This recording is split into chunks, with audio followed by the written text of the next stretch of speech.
Hello, grade 10 scholars, and welcome to week 4, lesson 16 of your online ELA learning.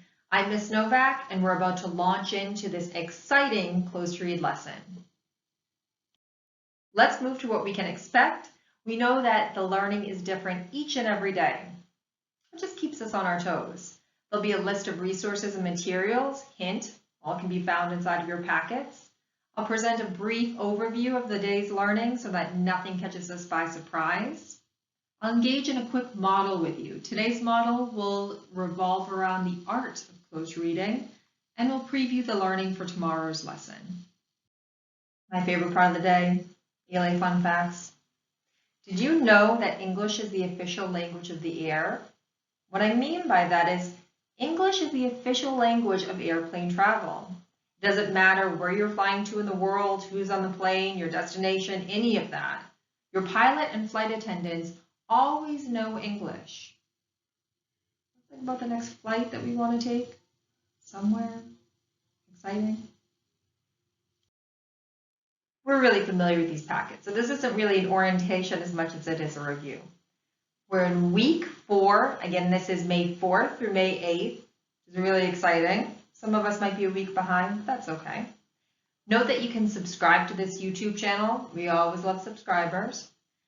Also, let your friends know that finding these videos is as simple as scanning the QR code on your learning packets. Directions stay exactly the same. Remember, we're paying attention to these guiding questions because they're really going to help solidify our response to this particular essay. So how do people decide what they value? And how do we distinguish between what we want versus what we need? Two very different things, people. All right, so let's really think about that as we begin to read this text. Resources and materials for this lesson. So we're in day 2 of this week. Our video title is ELA G10 W4 L16. We'll continue reading our text in La Rinconada, Peru, Searching for Beauty in Ugliness. And our task today is to complete a close read. We're also going to describe the author's tone in writing. Always note the materials all inside of your packet, with the exception of this video, which you can access online. Today's learning target. I can complete close read annotations to determine an author's point of view and analyze how an author uses rhetoric to advance that point of view on purpose. Remember how we talked about the last lesson briefly, that rhetoric is persuasive in nature? So let's think about how the author chooses her words and the structure of what she's conveying in writing to draw us into her central message. Let's move on with our overview. Our reading and thinking tasks of today. We're obviously going to be close reading a portion of the text. We're going to be analyzing how the words the author uses and her particular tone conveys to the overall messaging found within her work. Take a look at the close read guide for reference. We're also going to be thinking about the text as well. Let's just read this real quick because it's very important that we understand where the author is coming from as we start to study tone. We know that the tone of a narrative conveys the author's attitude to the subject and to the reader. The author's judgment and emotions are conveyed through tone, and it's through tone that the reader gets to understand who the author is and why the author writes this way. As you read, think about the following question. What additional insight do we have about the author from these paragraphs? Now, you know the author of this particular piece is actually from Peru. She's writing from a very personal space. But before we start studying her background, which we'll delve into a little bit more in future lessons, really think about that concept of tone and capture your writing and your thoughts right there on your note catcher. Who doesn't like to write about what they're reading? I don't know. We all do. So your task today is to look at paragraphs 15 and 16. Again, we have a general understanding of the text as a whole, but we're really going to try to narrow down our focus to paragraphs 15 or 16. And you're asked to describe the tone of these paragraphs. Lift up specific words and phrases from the text to support your point. You'll do this in writing on your note catcher. As always, we're going to ask you to share your writing with someone, especially if they're interested in the concept of tone. And as always, please make sure that you're reading for 20 minutes a day and logging your activity in the front portion of your packet in your reading log. Really important to keep up this habit. Again, you could read a book, you could read a recipe, a blog, a magazine, anything you'd like. Before we delve into tone, let's actually understand what tone is. It's a little refresher. So the tone of a narrative conveys the author's attitude towards the subject and to the reader. Remember, this is all inside of the directions for this lesson.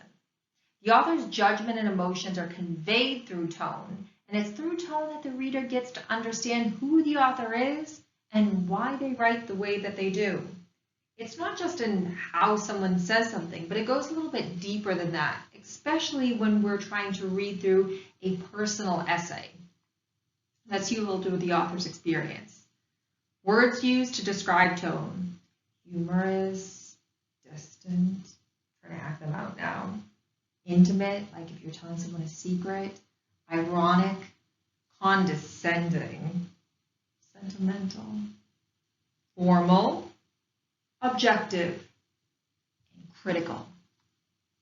Remember, tone can go many different ways, and we all receive the way that someone talks and speaks and writes in different arenas, but we can all try to uncover a similar tone in this particular portion, paragraphs 15 and 16. Here's a quick model of close reading of paragraphs 15 and 16 of the text. Remember, close reading is all about our annotations, about questioning the text and the author, and making conclusions. It's real as if we're talking to the text. I'm going to show you how I highlighted a couple of words and phrases, and from there I was able to lift out the tone. I then am going to ask you to do the same. Let's close read together. I have my book handy for this purpose. Again, this is paragraph 15 and 16. It's in your packets.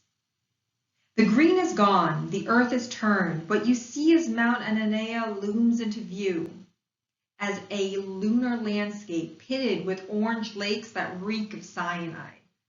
The birds that once flew over Lake Canada are nowhere to be seen. None flap overhead, save an occasional vulture.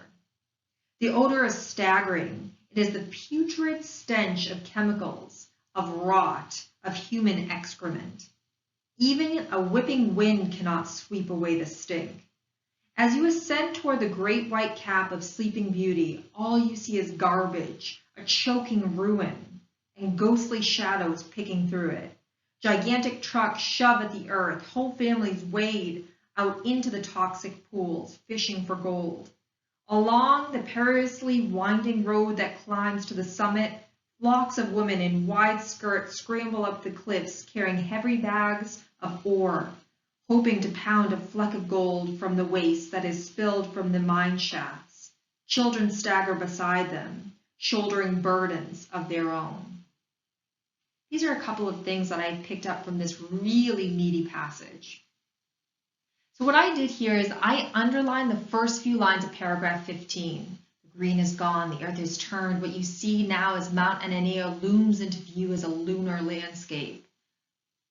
I was asking myself a question: why does the writer choose to provide such a visual description of the landscape? It's as if she knows it like the back of her hand. And why does the author use you here? What impact does this have on the tone? I know that I'm supposed to be judging my interaction with the text and also how the author uses rhetoric. So switching to that pronoun you and addressing me as the reader is quite an interesting shift. What I was able to conclude from here is that she included vivid imagery to increase the engagement of the reader. She's not describing something that is pleasant. And it's not as if she's trying to make us feel as if we want to go and visit this place, but really getting after the destitute nature of the landscape and what the people are doing there. It creates a really dark and foreboding tone. I also think that she really wants the text to speak to us so that we take this seriously. Because living like this and in these conditions, cyanide and toxins, it's not healthy for anyone. So I think she's trying to draw us in like that. Now it's your turn. Read these paragraphs and make sure that you are noting your reactions to the margins. Remember, when you're annotating, mark the details that describe the landscape. When you're questioning the text or the author, consider what these details might tell you. What can you infer from the author's use of descriptive language? And make a conclusion. Think about the importance of the details that you lifted up from the text. Why does the author include them? How can you relate this back to the tone of these two paragraphs? I'll let you take a minute to do that right there. Again, the space is provided on your note catcher. All right, I think it's really important for us to do just one more quick review. When you're talking with your family member, caregiver, or friend about the concept of tone, make sure you understand it's the way in which the author writes to draw a reaction from the reader. Your writing task is to describe the tone of paragraphs 15 and 16. Again, this is all about paragraphs 15 and 16. We're isolating that portion of the text. Using and examining evidence from the text is an integral part of your written response. Can you even think of what the expectation is of these lines right there? When you write your written response, you really should be referencing words or phrases from the text. So I just kind of added those things in there to make it seem as if you're balancing your own reaction, drawing evidence from the text, creating that explanation, etc., etc. Nothing new. We just want to make sure that we're doing the same thing that we do in our classrooms here virtually. And as always, your closing. Share your writing with someone else, as well as engage in 20 minutes of independent reading. We are already at lesson 17, so that midweek push through this text. Tomorrow's learning target is, I can cite strong and thorough textual evidence to support analysis of what the text says explicitly, as well as inferences drawn from the text. So basically, you can go a little bit deeper and uncover the deeper meaning behind the author's words. Can't wait.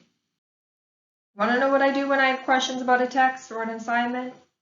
I phone a friend or email a teacher or a teacher friend. Your teachers can be reached at their first name, their last name at detroitk12.org. I'm sure they would love to hear from you. Thank you for learning with me today. I look forward to launching into even more learning tomorrow. Here's a couple of quick reminders. Don't forget to talk about today's lesson with someone. Share your writing. Remember, learning about tone never gets old. Also, make sure you complete your independent reading and add to your reading log at the beginning of your packets. Next, reading fluency. Don't forget about this step. Remember, the suggestion is to use the first couple of pages of this week's reading selection. Time yourself. You'll be amazed at how much you improve while reading aloud. This lesson and video is brought to you by the Office of English Language Arts and Literacy. I'm Ms. Novak and I'm signing off for today, but I look forward to seeing you tomorrow.